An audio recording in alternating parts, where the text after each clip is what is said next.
Now, our main story of the day. Developing countries welcome the news of the United States government's support in lifting patent protections on COVID vaccines in a breakthrough for efforts to produce more doses globally. Catherine Tai, the U.S. Trade Representative, said in a statement, and I quote, that the extraordinary circumstances of the COVID-19 pandemic call for extraordinary measures, end of quote. The United States had opposed a proposal at the World Trade Organization to suspend intellectual property protections in an effort to ramp up vaccine production. But its new support, made under growing pressure as the pandemic rages in India and South Africa, is no guarantee that a waiver will be adopted. While the road ahead is long and full of obstacles, health experts and activists say this decision by the United States could save lives in parts of the world where the coronavirus pandemic continues to rage and vaccines are in short supply. What we're seeing in South Africa and India is, of course, heartbreaking, and there are many factors at play there, both in terms of the management of the disease, the availability of vaccines, availability of therapeutics, oxygen, and many other things. I think that the point remains is, globally, we have got a production level of around 10 billion doses of vaccines. And there's a lot more that we need to be doing to make sure that those vaccines are equally distributed around the globe. We're really committed to working with all governments and the multilateral organisations, particularly through COVAX, to make that happen. And our genuine concern is that the IP waiver, although well intended, will lead to a slowdown in production and also a lack of long-term confidence in the investment we need to keep vaccines going for the future as well, including for new variants. Joining us now to discuss this and more on COVID-19 is a pharmacist, Lekan Asuni. Lekan Asuni is a fellow of the Pharmaceutical Society of Nigeria, fellow of the Nigerian Academy of Pharmacy, and an entrepreneur. He is also a former managing director of GlaxoSmithKline GSK, founder, CEO also at Levers Pharmaceuticals. He is currently a member of the Board of Management of Olabisi Onabanjo University Teaching Hospital, OOUTH. Good to have you here, pharmacist Lekan Asuni. Thank you very much for joining us. Thank you for having me. Well, to be here with you. Yeah, you listened to the introduction on Wednesday. Yeah. Catherine Tai, the U.S. Trade Representative, informed the rest of the world that the U.S. will now pull its weight behind the need to waive the TRIPS intellectual property protocol in the WTO, the World Trade Organization, to allow other countries to ramp up production of intellectual of COVID-19 vaccines and to also promote technology transfer. Now, this is a major shift in U.S. policy. Under President Trump, that was not the situation. The U.S. was complaining about intellectual property. Now, what do you think has moved the Trump administration to take this decision, and how significant it is, particularly with Dr. Ghebreyesus, Director General of the WTO, describing the move by the United States as a monumental moment in the drive to make a vaccine available to everybody. How monumental is this moment? Yeah, thank you, Dr. Ruben Abati. The issue of COVID, it's very global. Unfortunately, demand outstrips supply. We've seen increasingly that the wealthy nations are be able to secure doses in sufficient quantities for their own population, leaving the developing countries with little or no doses to administer to their population. As we speak, less than 1% of the population in the developing countries have actually been vaccinated. And the COVID-19 war we are all in it together. The developed countries cannot wait in alone. The world is interwoven, and you have trade between the developing countries and developed countries, occurring on a daily basis. So it's in the best interest that we have a global shift where opportunity for access to vaccines for developing countries is taken more seriously. As regards why Biden has taken the decision, it's not surprising. He's a Democrat, and part of what he sees is the bigger nations should be able to cater for the interests of the smaller nations. U.S., as under Trump administration, were playing the slogan of America. This is America. They not in the Trump administration. The focus on U.S. being the global big boy was not there. It was American first. That was the slogan. And it didn't surprise us that they were more in favor of anything to protect their own citizens and leaving the others. Biden has taken the decision, signaling the entire world that, look, America is back on the global stage as a bigger brother to all these nations, the smaller nations in particular. And this is heartwarming. It's going to help the negotiation down the line on how access to COVID vaccines will be available to a lot of countries all over the world. I think there's still a lot of work to be done, but it's something that is going to be leveraged by WTO, by all the players who are requesting for one form of IP waiver or requesting for some form of compulsory licensing to gain traction, and we can move forward. Okay, but this was led by India and South Africa, but what does it mean in real terms? Because this has to do with trade relations under TRIPS, they call it, intellectual property, patent protection. But is it given that the members of the World Trade Organization who reach decisions by consensus will agree to this, particularly with Germany saying this will not happen. Big Pharma is also saying this will not happen. The European Commission, Ursula von der Leyen, the president, is saying, well, we'll have to discuss this. What do you think is likely to happen in the long run? And why this resistance by Big Pharma? The big pharmaceutical companies are saying, look, the issue is not about intellectual property. The issue really is about capacity. And other countries in the world do not have the capacity. Yeah, so I think if you look at vaccines, it's a highly innovative sector, highly specialized the way it is. 97% of the R&D investments. That's research and development. Research and development is from, the private public funds. Private funds, private equity. Most companies in the vaccine sector, they devote about 24% of their sales, annual, turnover, to research and development. 3/4 of 2/3 of worldwide supply of vaccines.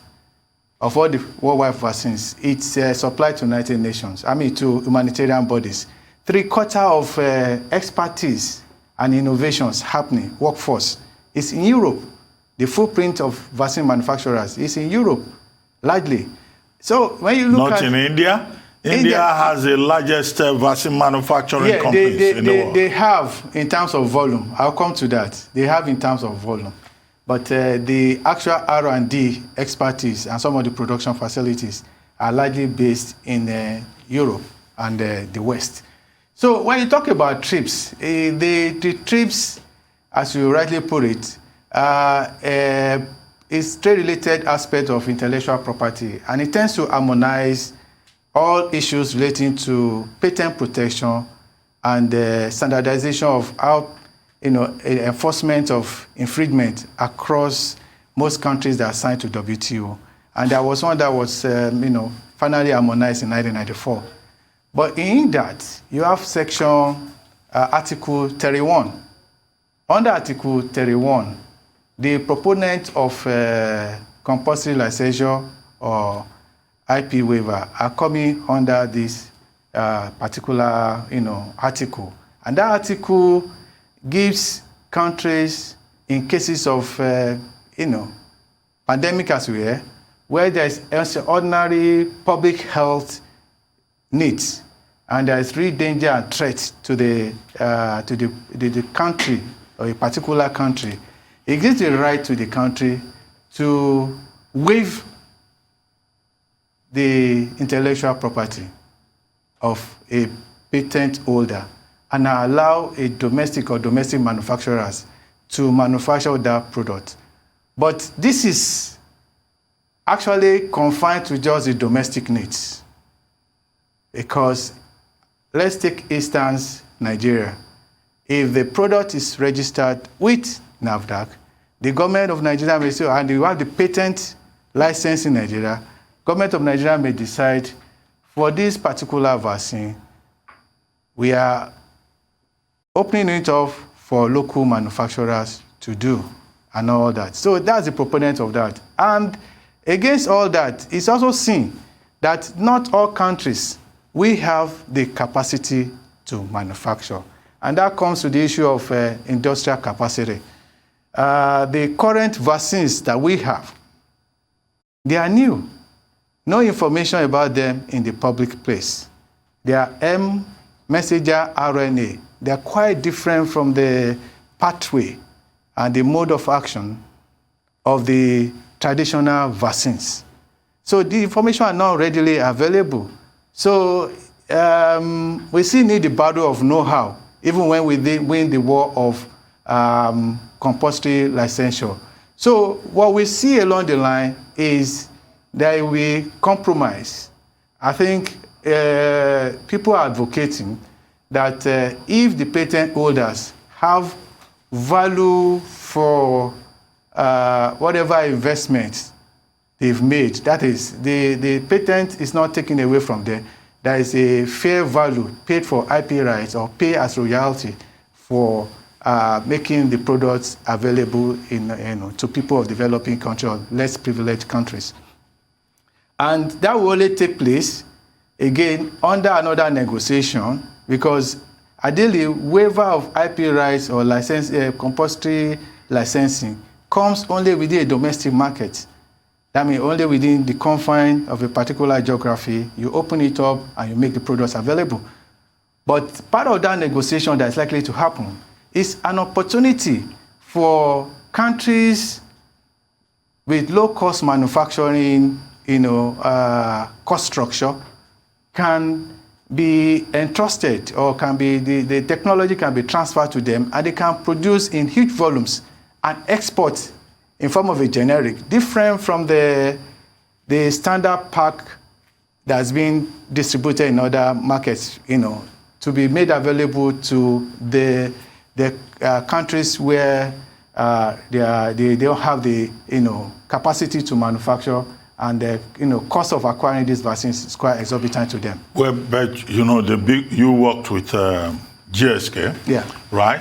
Now, right now, the big pharmaceutical companies are saying that manufacturing capacity can be a problem, but even more than that, there will be issues with profit incentives for the original owners of the intellectual property. Anthony Fauci, the chief medical advisor to the U.S. president on infectious diseases, has also said we could face a situation where there could be very serious litigation if the WTO, as Ngozi Okonjo-Iweala, pursues the philosophy that nobody is safe until everybody is safe.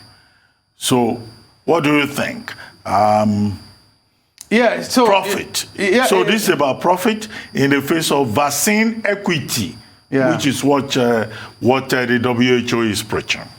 Thank you very much for that question. Well, if I go back to how I started, majority of the big pharma companies, they source funds for their research and development from private equities, private funds. So there is promised guaranteed returns to those who have funded the research and development. And unfortunately, in the capitalist world, the idea of trying to cater for the entire world may not, these compassionate grants may not readily come to the table. But I think we've seen companies where there are models that can make the investment in the innovation to be guaranteed, because waiving the intellectual property may set a bad precedence to spur innovation when we encounter such pandemics in the future. But that being said, in production, there is something we call marginal cost of production. The marginal cost of production means when you produce more, your cost per unit comes down. And this will come to bear in their negotiation. I think the big pharma companies, majority operate what the model we call the tier price model. Tier price model, even within the current available vaccine outside of COVID, where the price of those products or those vaccines to developed countries is different from those to the least developing countries and the middle income countries. I think it's just part of the negotiation strategy. They have a human face. Majority of them subscribe to, make human lives better around the globe. And I'm sure the investors who invest in those companies are mindful that it's not about profit. It's about improving the quality of health care of people around the globe. So there's going to be a compromise along the line. What they probably want is a fair value for the investment in the innovation. And I think those negotiations will happen over time. Okay. It happened during, by the way, in the early 90s, when HIV was really a big issue. This kind of scenario arose at that particular point in time.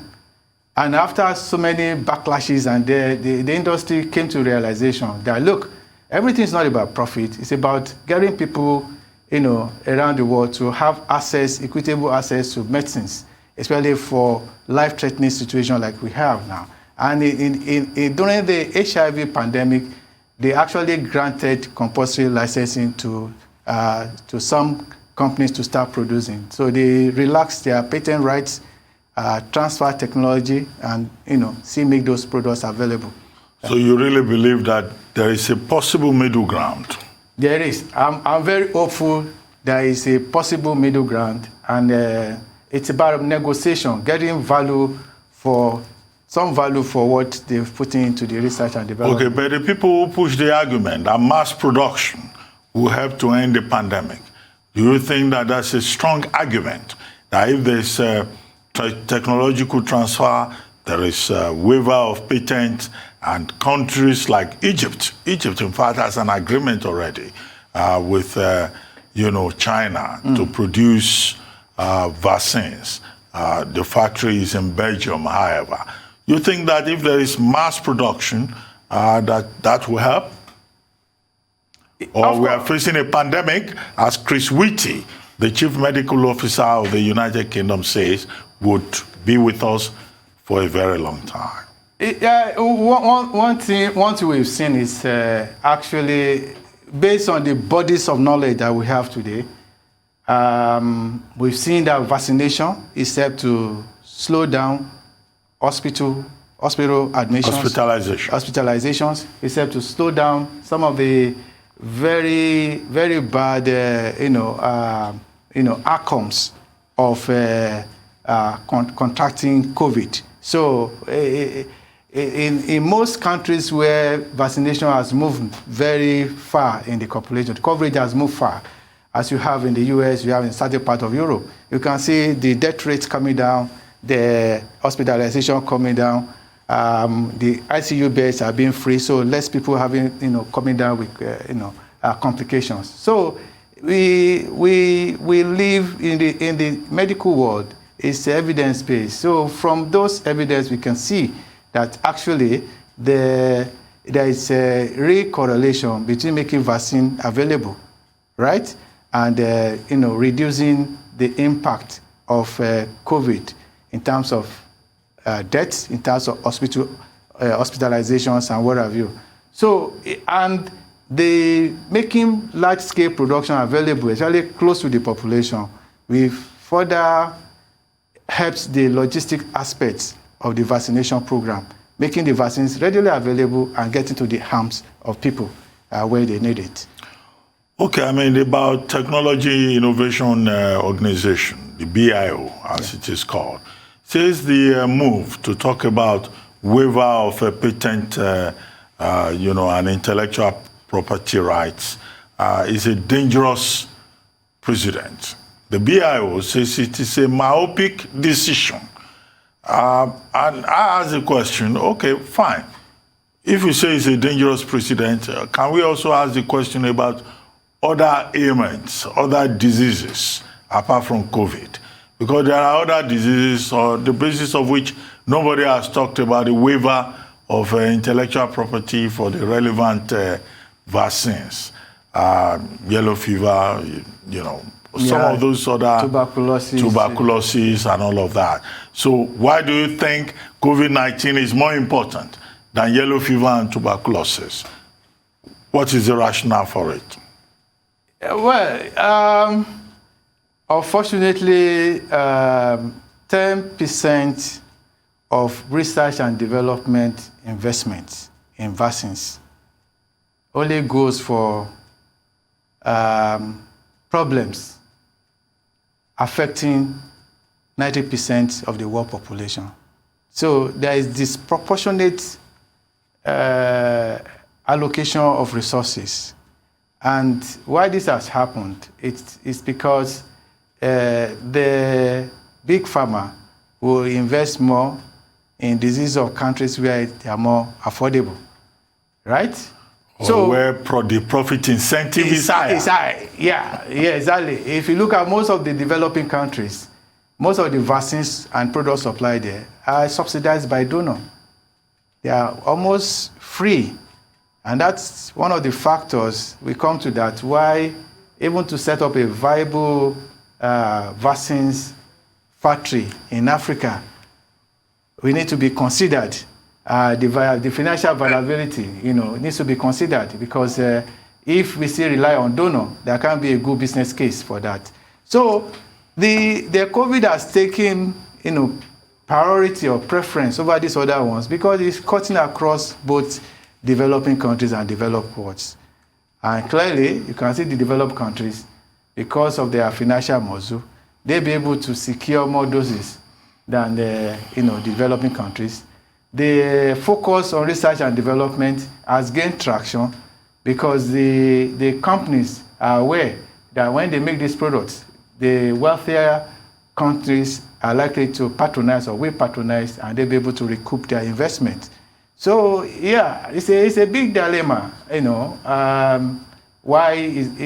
more reason why it's being prioritized, more because the developed countries, it's affecting the developed countries or the wealthier countries, and they are going to pay anyway. So it's guaranteed returns or income for those companies, unlike investing in tuberculosis, in malaria, and some of the diseases affecting developing countries, where they are not sure the countries can afford them. They are not sure the donors will be able to support such research efforts. Okay, if you look at the markets, the response from the markets after Catherine Tai's statement, the U.S. trade representative, the markets for the big farmers just went down immediately. Do you think that this proposal to open up vaccine production will upend the pharmaceutical industry?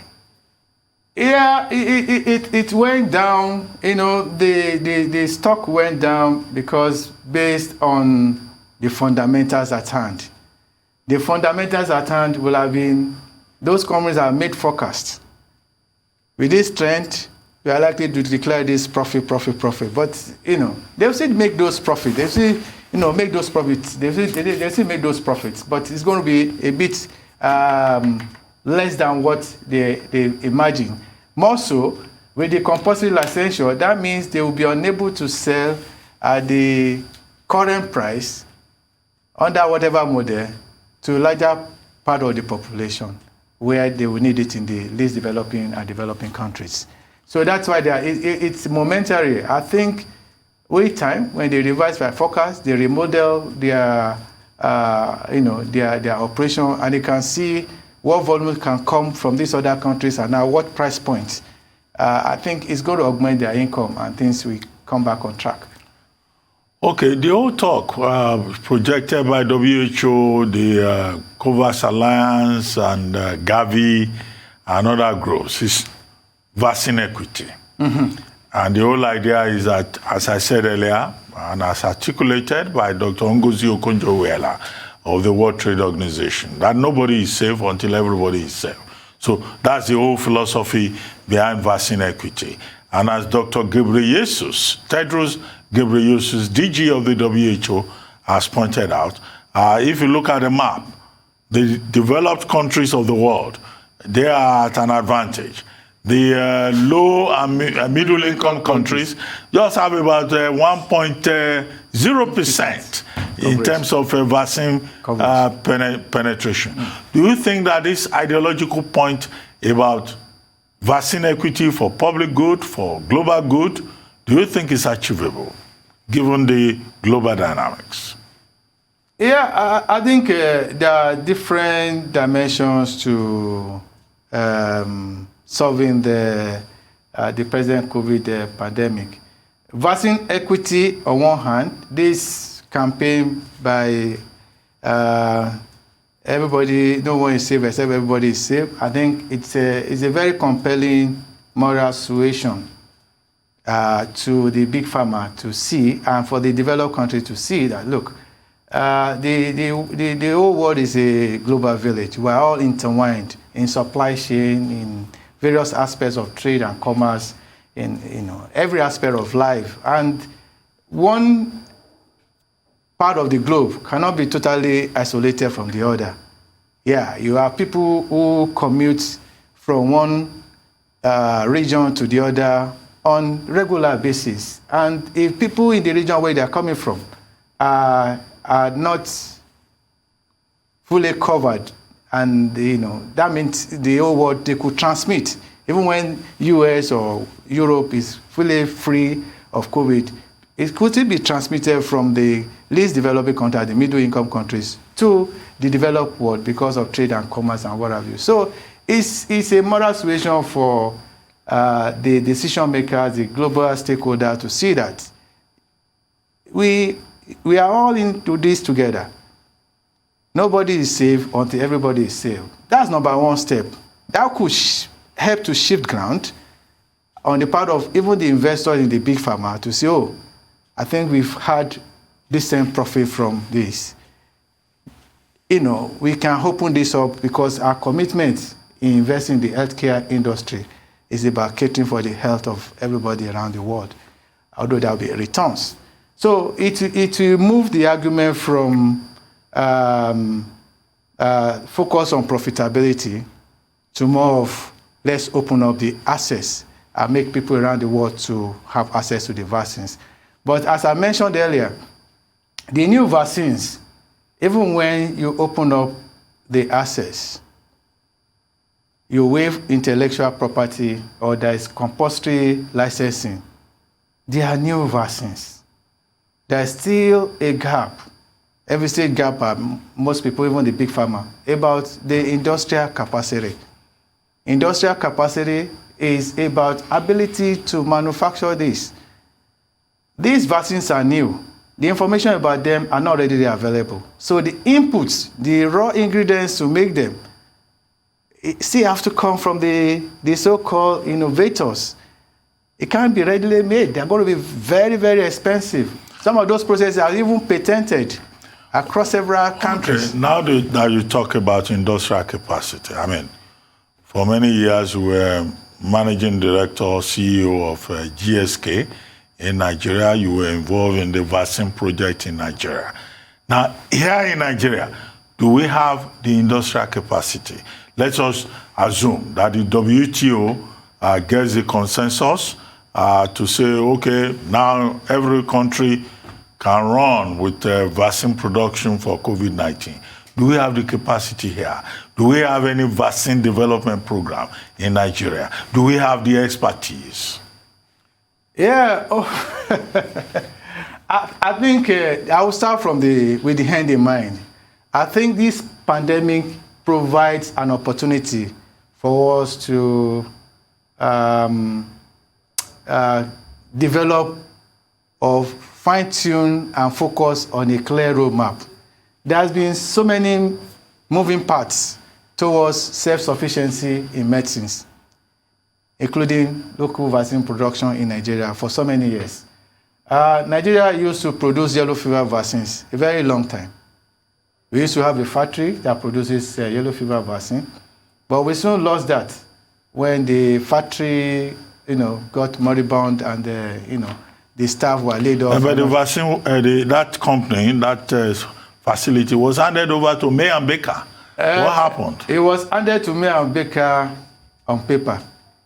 The factory was virtually non-existent at the time of that because the building used to be in Yaba. The equipment were already obsolete. The staff who were working there had left a long time. So there was no transfer of know-how from one generation to the other.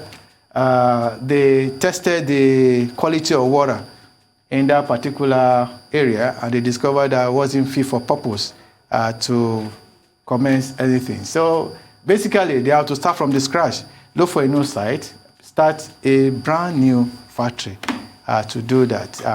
And I think it's doable. It's a good step to hand it over to May and Baker. Equally, when you look at vaccines production in Nigeria, we used to have, for the veterinary aspect, we used to have capability at the National Institute of Veterinary Research Institute at VOM in Jos. We were making, veterinary vaccines and all that. But over time, we lost all those. The capability has to be there for you to be guaranteed of ability to tie into this particular to leverage the particular opportunity that we currently have. But all hope is not lost. There are several models on how this can be fast-tracked. We have models even across Africa. There is no factory that does start to finish of any vaccines. About 10 vaccines manufacturers in Africa. They are largely based in Egypt, Morocco, Tunisia, South Africa, Senegal. They produce just about 100 million doses just to meet domestic needs and largely not for export. So, but the situation we have, we need a lot of volume. And what experts have seen is that there can be truncated approach to make the vaccines available. When we say truncated approach, that means you don't need to start from start to finish, from active ingredient to finish. We could start from bringing it in, packaging and labeling. There are capabilities to be derived from that. We could bring in the bulk. We could bring in the bulk and fill. Even when there is no existing vaccine factory in Nigeria, we can still tweak a few facilities that be fit for purpose to fill those vaccines and make them available to our population.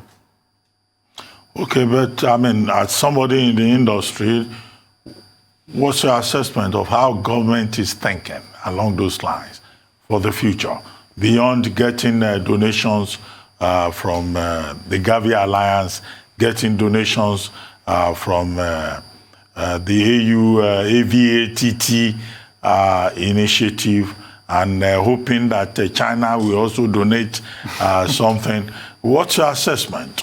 Well, my assessment of government is we're facing a lot of crisis in terms of vaccine availability in Nigeria. When I say crisis, the crisis, before I come to COVID, I want to paint a picture. Nigeria spends averagely about not less than about $300 to $400 million annually on procuring routine vaccines, including this, the logistics and what have you. We currently purchase from Gavi. It's subsidized under Gavi. And the model or the model under Gavi is as your per capita income increases, you get to a threshold that you no longer qualify to continue to enjoy that subsidy. In the last 3-4 years, Nigeria is almost out of that. So the co-financing component to make routine vaccines available in Nigeria has moved from about 30% of the total sum to almost about 50-60%, and it will go to zero. And there's pressure on government making funds available for so many other things in the country. So there's really pressure of funding, how to fund routine immunization. Now we now have COVID. We now have COVID vaccines. And with COVID vaccines, what Nigeria has done, again, in collaboration with other countries under the Gavi, is to move under Gavi, under the COVAX, make the fund available, still get that. But I think we need to start making very deliberate decisions on how we seize this opportunity to begin to build some kind of vaccine capability in Nigeria, to save forex, to begin to develop the capability, because we cannot. It's a big population. We are 200 million thereabouts today. By 2030 thereabouts, we're going to be almost 500 million. Number of children to be vaccinated are going to be, so high. So that should be deliberate effort. And we need to seize this moment to see how investments are encouraged to begin to make some form of vaccines available locally. Let's even start from packaging to filling. But as it were, today, government is relying more on, number one, what the donors are giving. They've gone under the African Union to secure some doses. Unfortunately, we are the bigger nation in Africa, 200 million. But the deal is going to Aspen Pharmacare in South Africa. They've signed the contract or the agreement with Johnson & Johnson to make available about 200 million doses of J&J vaccines in Africa. About 30 million of that will be for South Africa. About 100 million will be for African Union and all that. So you can see, this will have been, assuming we're proactive and we have 1 or 2 companies looking at our population who is able to access that and make available for our local population. It provides the right incentive to invest there, because in the private sector, what is critical is about how these people make returns to their shareholders. And even when they want to borrow money, except government is de-risking the business, making the fund available, they still need a kind of patronage. The South African business model has gone through because there is a captive demand already secured from South Africa, from African Union. So whatever investment is being made by Aspen Pharmacare to tweak their factory, to make it fit for purpose, for the purpose of filling the vaccines and making it available, it's already, it's bankable. And they are sure that they will be able to have returns. But in Africa and in Nigeria, except those who are going to go into vaccine manufacture, have a kind of guarantee of patronage in one way or the other. It's going to be difficult, except that vaccine factory is government-owned. Okay, Pharmacist Asuni, we have just about 2 minutes to go. We've been talking about vaccine, patent waivers, intellectual property, manufacturing capacity, industrial capacity, and the intervention of the United States. A major story this week. But beyond all of this, I get to hear again, either from Dr. Ghebreyesus or others, that the most important thing is for people to abide by the guidelines, by the basic regulations. Wash your hands, wear your face mask, observe social distancing. So how do you compare that with the vaccine drive and the fact that human beings are their own best saviors in the face of this pandemic. We have just about a minute. So I think it's good to ramp up vaccination, production, put it in the arms of people. But regardless of this, we are here to achieve herd immunity. The herd immunity makes sure that it's almost non-existent, or the possibility of transmission is low. But when we are not sure of this, we have to continue with those protocols put in place: social distancing, wearing masks, and washing of hands. Those basic protocols, COVID protocols, has to be well adhered to, well practiced, imbibed by everybody, just to be sure that the risk of transmission, breakthrough transmission in between, is very limited.